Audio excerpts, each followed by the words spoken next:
The cow of the barricades, जिसको कि राजा राव के द्वारा लिखा गया है। इस शॉर्ट स्टोरी को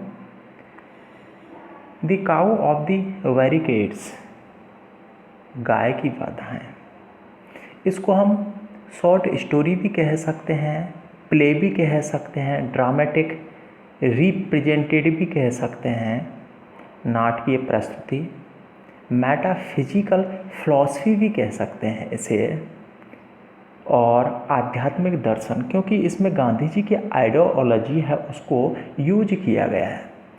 तो जो the cow of the barricades, इसे शॉर्ट स्टोरी भी कह सकते हैं, प्ले भी कह सकते हैं, ड्रामेटिक रिप्रेजेंटेड कह सकते हैं, और मेटाफिजिकल फिलॉसफी भी कह सकते हैं। और the cow of the barricades, जिसे कि राजा राव के द्वारा लिखा गया है, जिनका जन्म है 1908 में हुआ था और डेथ है 2006 में हुई थी। Raja Rao he was a freedom fighter of India. और कौन थे? Freedom fighter of India, Bharat के स्वतंत्रता सेनानी थे। और इन्होंने जो अपनी राइटिंग्स हैं उनको बेसिकली, इनकी राइटिंग्स हैं related on Indian independent struggle. इनकी जो राइटिंग है भारत के स्वतंत्रता और संग्राम से संबंधित हैं।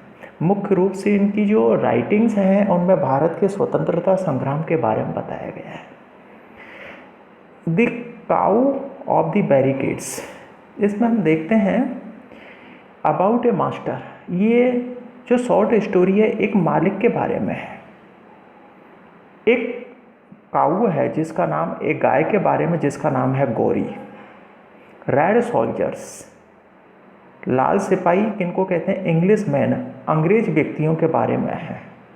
क्योंकि एक तो इनकी जो स्किन होती थी इंग्लिश मैन की वो रेड होती थी, और दूसरे इसके अलावा हम देखते हैं जो रेड सोल्जर्स है वो रेड है, वो ड्रेस पहना करते थे, इसलिए इनको रेड सोल्जर कहा गया।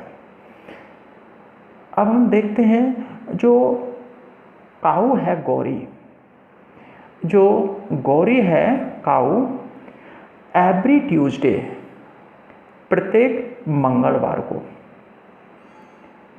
वो झुरमुटों से, शाखाओं से, वृक्षों से और निकलकर और कहाँ आती थी? अपने मास्टर के पास आया करती थी। कि वो एवरी मंडे को उसके पास आया करती थी, अपने मालिक के पास। यहाँ पर हम देखते हैं जो मालिक है, उसका जो मालिक है उसे क्या दिया करता था? फूड ग्रास टू काऊ, उसे गाय को, गौरी को भोजन है और घास है दिया करता था। आस्क, पूछा करता था, how are you Gauri, Gauri आप कैसी हो? गौरी रिप्लाइड, और गौरी क्या उत्तर दिया करती थी? बाय टंग, अपनी जीभ और निकाल कर प्रति उत्तर दिया करती थी। और देखो, जीभ निकाला करती थी, हेड मूवमेंट्स, अपने हृदय के क्रिया, अपने सिर है उसको हिलाते हुए जीभ को बाहर निकाल कर रिप्लाई दिया करती थी। सो हर लव, अपना जो प्रेम है मालिक के प्रति उसको प्रकट किया करती थी। मास्टर से हेयर क्लिक, अब है अपना मालिक है उसके बालों को क्या करती थी? टच करती थी। इस तरीके से वो रिप्लाई किया करती थी कि अपनी जीभ है उसको बाहर निकाला करती थी, सिर है उसको हिलाती थी, वो स्नेह प्रकट करती थी, अपने मालिक है उसके बालों को सहलाती थी। यहाँ पर हम देखते हैं मेटा फिजिकल सिनोनिम्स। आध्यात्मिक रूप से हम देखते हैं कि जो गौरी है वो किसका प्रतीक है? प्योरिटी का प्रतीक है, पवित्रता, शांति और गुडनेस, अच्छाई का प्रतीक है। यहाँ पर मास्टर कौन है? महात्मा गांधी है। यहाँ पर कौन है मालिक? महात्मा गांधी है। गौरी केम, गौरी आती थी, then master give her love, और जो मालिक था उसका महात्मा गांधी स्नेह प्रकट करता था, स्नेह के रूप में फूड है और ग्रास दिया करता था उसे। ओके। यहाँ पर हम देखते हैं जो गौरी है, गॉडेज ऑफ लक्ष्मी देवी, लक्ष्मी की जो लक्ष्मी है उसका प्रतीक है। यहाँ पर गौरी है उसको लक्ष्मी बताया गया है। एवरी ट्यूसडे, प्रत्येक मंगलवार को पीपल नो, इस बात को लोग जानते थे कि वो मालिक के पास आएगी, और वो वेरियस टाइप फूड है, अनेक प्रकार के अलग अलग भोजन लाया करते थे, पकवान लाया करते थे, व्यंजन लाया करते थे, और केवल भर गौरी को दिया करते थे, और विशेष अपॉन, और उससे मन्नतें मांगते थे। जैसा कि कोई तो पास होने के लिए आता था कि मैं पास हो जाऊं एग्ज़ाम में, कोई कि मुझे नौकरी मिल जाए, कोई शादी के लिए आया करता था। इसके बाद देखते हैं जो गौरी है अपने मास्टर को, अपने आप को लोगों से विमुख करके अपने मास्टर के पास चली जाया करती थी कि लोग हैं अलग अलग व्यंजन या पकवान उसे खाने के लिए लाया करते थे, लेकिन वह सभी से दूर होकर और अपने मालिक के पास चली जाया करती थी। गौरी को लोगों के उपहार से कोई मतलब नहीं था, गौरी को लोगों के उपहारों से कोई मतलब नहीं था। और हम देखते हैं स्ट्रेट टू मास्टर, वो सीधे ही अपने मालिक के पास चली जाया करती थी। Gauri different to people thought, और Gauri different to people thought, और गौरी के बारे में लोगों के विचार थे वो अलग अलग थे। हम देखते हैं कि लोग जब गौरी जब लोगों के भोजन को नहीं छूती थी तो लोग उस खाने को तालाब की फिशिस को खिला दिया करते थे। लोग जब गौरी भोजन को नहीं छूती थी तो क्या करते थे कि उस भोजन को तालाब में जो फिशिस हैं, मच्छी हैं, उनको डाल दिया करते थे। और आप देख रहे हो कि जब क्रोकोडाइल्स नॉट कम, जो उस तालाब में मगरमच्छ थे, जब फिशिस थी वो उस भोजन को खाया करती थी तो क्रोकोडाइल्स हैं वो उस समय नहीं आया करते थे। देखो क्रोकोडाइल्स हैं एक तरीके से डेंजर है, किसी प्रकार का खतरा नहीं था उनसे।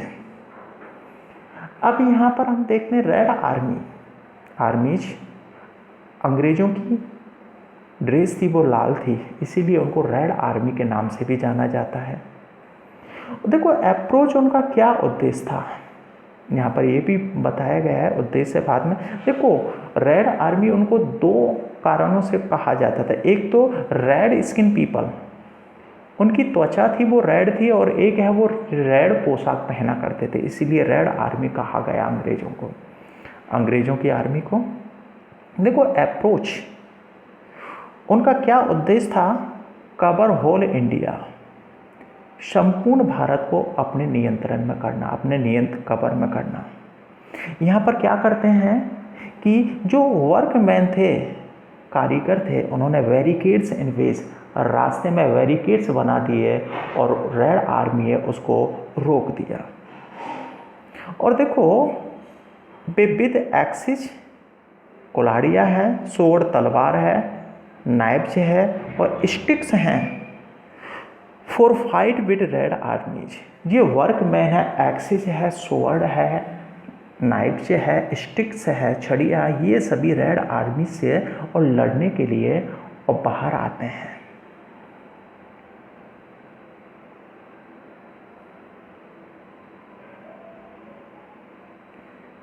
स्टॉप, इसके बाद हम देखते हैं कि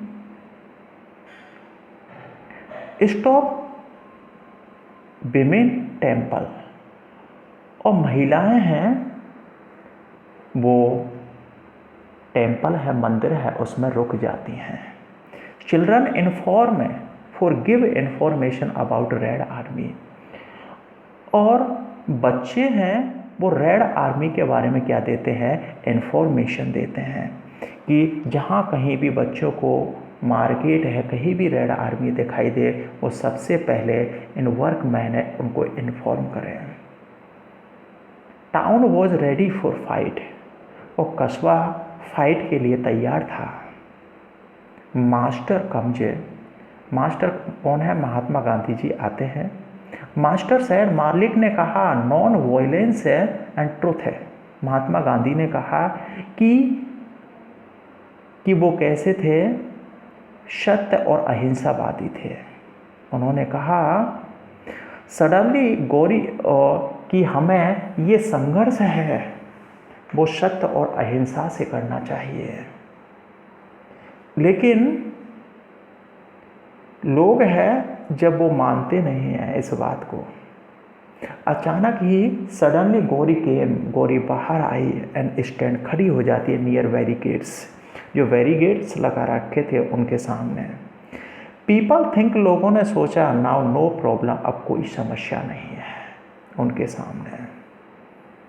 अगर हमें हिंसा करेंगे तो वो भी जाता है। गांधी जी कहते हैं कि यदि हम हिंसा करते हैं तो आपको पता है कि हमने 1857 में आपको पता है कितना नुकसान उठाया था, इसका परिणाम हमारे सामने आया था।